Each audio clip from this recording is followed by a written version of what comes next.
Inaayos lang yung lupa kasi para mapatungan ni sir. Tapos mapatungan ng backhoe, ididiretso na yung lupa dito sa truck para mai-deliver dun sa lupa ng ni Sir Glenn.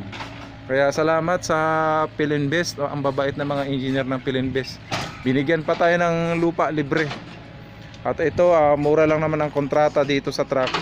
So pwede kayo mag-comment. At kung may mga lupa kayo dito sa South Peak, Southwind, pwede kayong mag-contact dito sa ating vlog.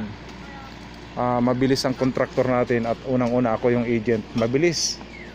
Papatambakan na yung lupa ni Sir Glenn, yung sa likod. Kaya ito na, may lupa na agad, no? Kahapon lang nagkipag-usap.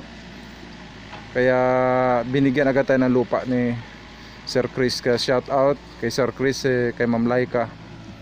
Yung mga engineer po yan, yung mga kausap natin, talagang mga batikan sa trabaho. Kaya good quality, good service talaga kapag kami ang kinontak nyo. Kaya don't forget to share. Pwede kayong mag-comment at marami tayong gagawin. Marami tayong i-close. Yung kung gusto nyo po makipag-deal sa atin, mag-comment lang po kayo. Kung gusto nyo bumili ng house and lot, meron kami dito sa Southwind. Lot only, meron din kami. At mga RFO unit, house and lot, meron din.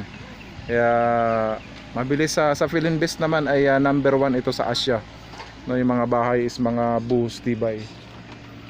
May mga roof deck kaya matibay po. Kaya don't forget to share, i-like, i-share nyo po ang ating vlog para yung mga gustong magpa-service. Ayan, no, bibigyan tayo ng lupa, gagamitan pa ng backhoe. Libre po yan. Ganun po kabait ang mga engineer ng Philinvest. Kaya God bless you po sa inyong lahat.